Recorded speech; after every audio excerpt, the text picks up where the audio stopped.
Turbūt mes visos moteris ieškome tos laimės. Kiekviena ją suprantame galbūt skirtingai. Gal kažkas sako, kad turiu šeimą, turiu namus, turiu vaikus ir aš esu laiminga. Ir viskas su tuo yra gerai. Taip, tavo laimė yra tokia. Kitos galbūt kritikuoja save, teisia, sako, turiu šeimą, turiu namus, turiu vaikus, bet esu nelaiminga ir kaltina save. Kitos gyvena baimėje, nesupranta, apie ką tai yra, nes aš visko bijau.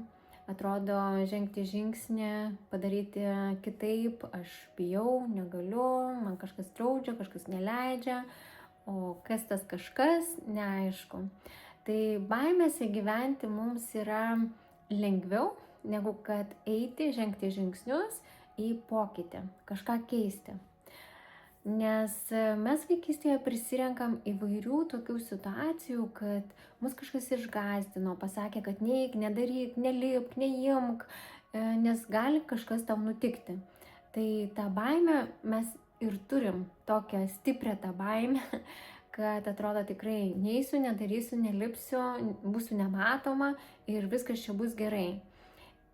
Ir jeigu paieškojus vaikystėje, kur ta baimė taip stipriai įsišaknijo, mes ją galime pakeisti, transformuoti, tiesiog perlipti per tai ir eiti ieškoti tos laimės, keisti savo gyvenimą, keisti požiūrį į gyvenimą, tiesiog imtis veiksmų ir kažką daryti. Iš vaikystės mes tų įsitikinimų turime labai daug. Todėl, kad vaiko akimis, kai buvo pasakyta, kad negalima, neimk, mes visą tai fiksavom.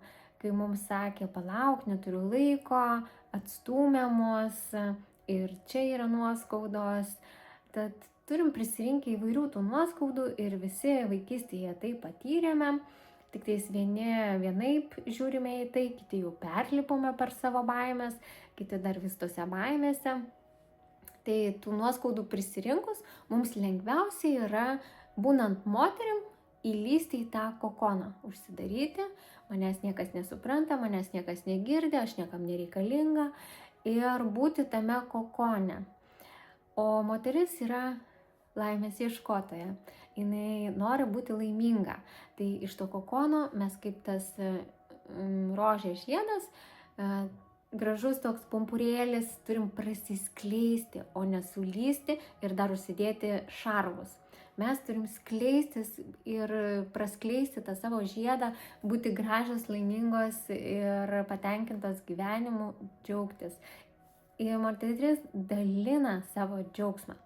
Nes šeima, gal teko girdėti, kad žmona tai yra šeimos tas centras, apie kurį viskas sukasi. Tai jeigu žmona yra nelaiminga, visi aplinkui taip pat bus nelaimingi. Ir vyras, ir vaikai, ir kaimynai dar. Tai mums yra svarbu būti moteriams laimingoms, kad kitus galėtumėm padaryti laimingas. Tai nuo ko pradėti, ką daryti? Dažniausiai klausimas yra, kodėl moteris turi tai daryti, bet čia yra labai gilu.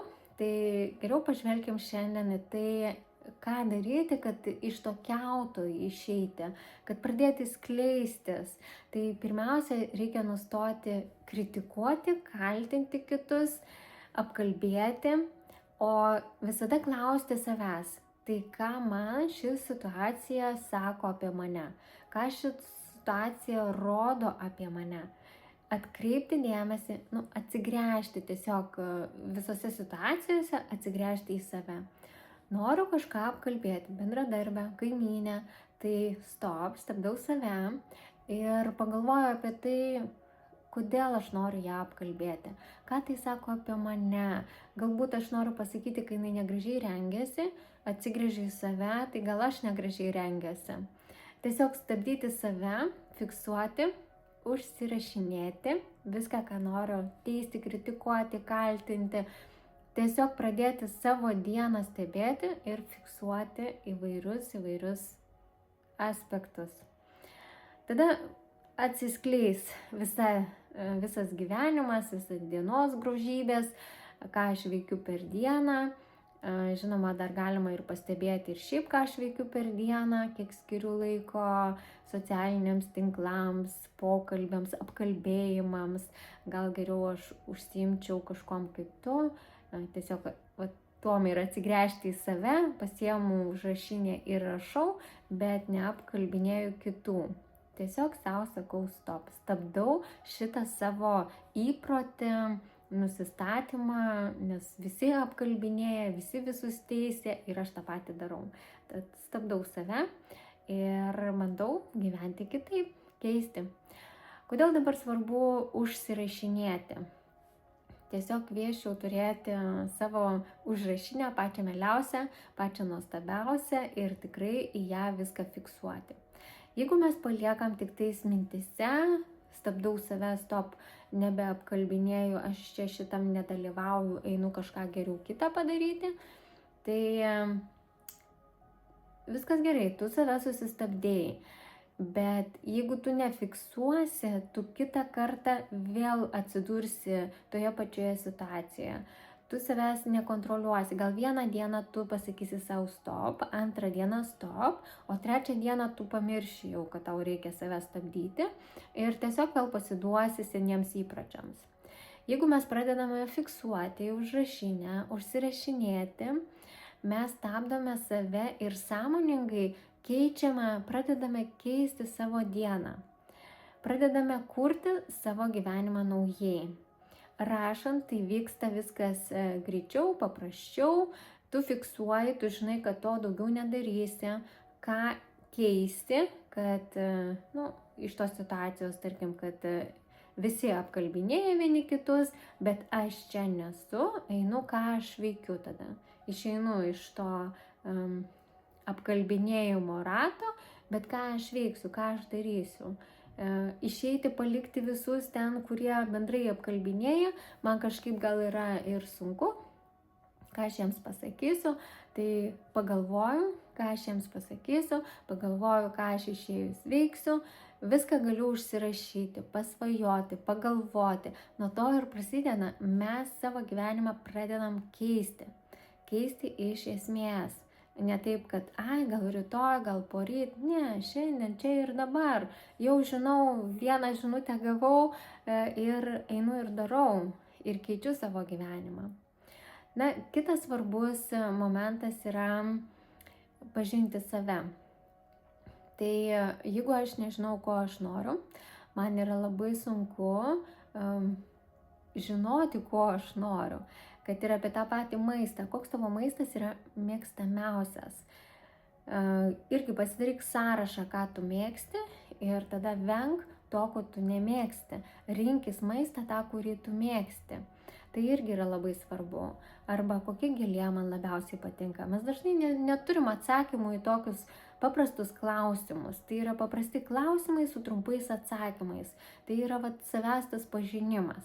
Kokia spalva man labiausiai patinka? Ar tu žinai, kokia tau spalva patinka? Ką tu mėgsti valgyti, kokį filmą mėgsti pažiūrėti? Ar tu mėgsti vonioje pagulėti? Gal tu labiau mėgsti po dušu nusiprausti? Ta prasme, įvairūs klausimai, kur reikalauja trumpų atsakymų. Tai vėlgi pasižiūrėk, kiek tu save pažįsti.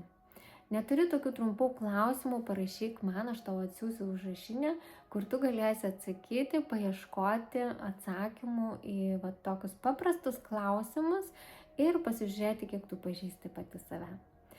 Tai labai dažnai reikia mums pagalvoti, tai koks tas filmas ten man labiausiai patinka ir aš jo net nežinau, koks man patinka, kokį aš norėčiau dar kartą pasižiūrėti.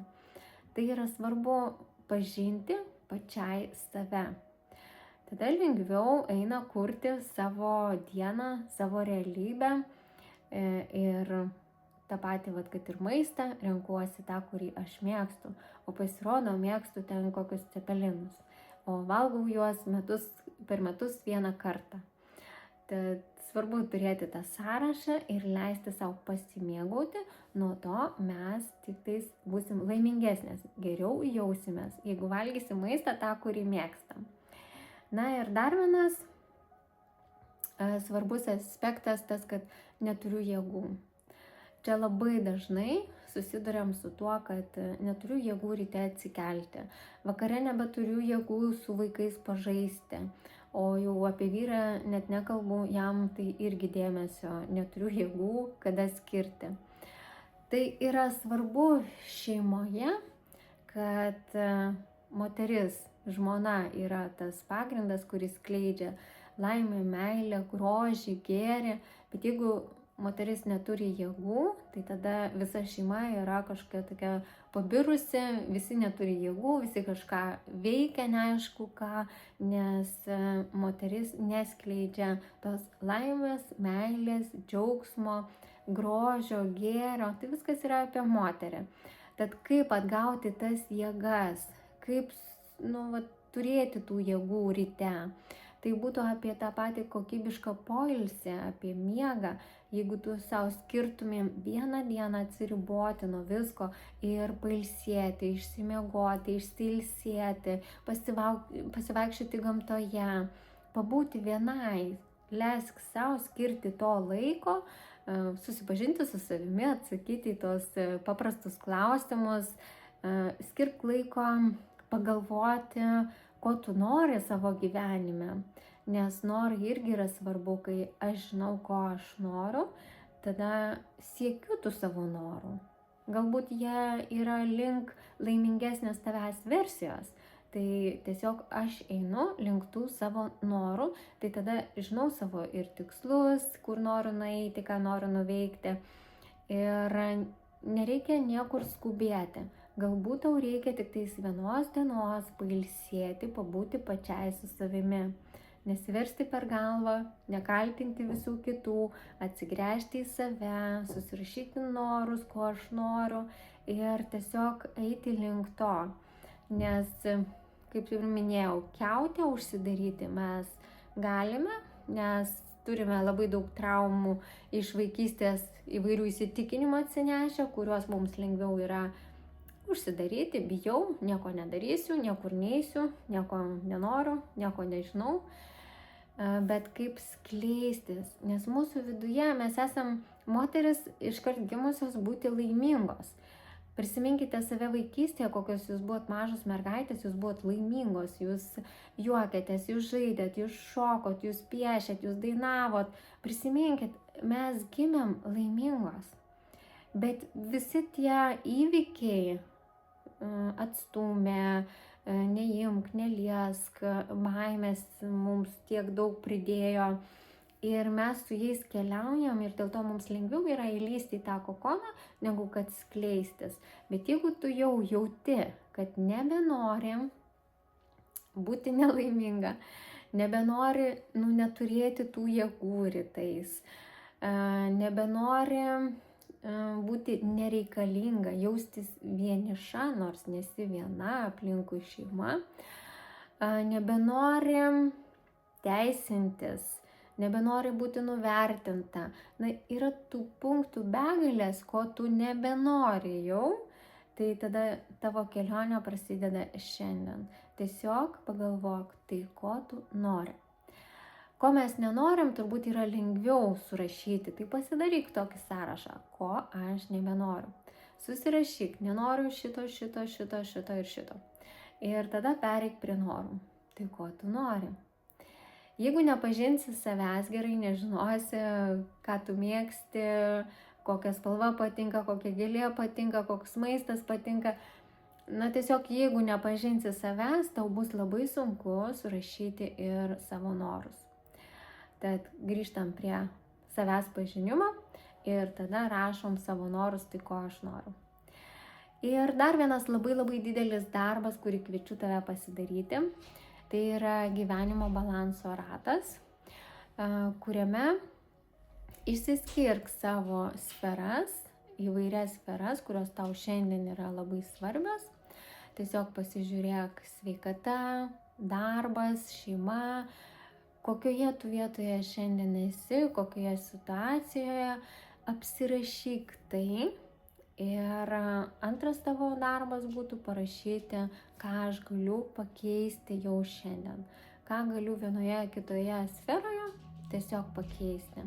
Jeigu tai būtų apie sveikatą, tai kokį maistą galėčiau valgyti, sveikesnį, galbūt pasportuoti, susirasti sporto klubą, į kurį nueiti, nes kūnui mankštos reikia.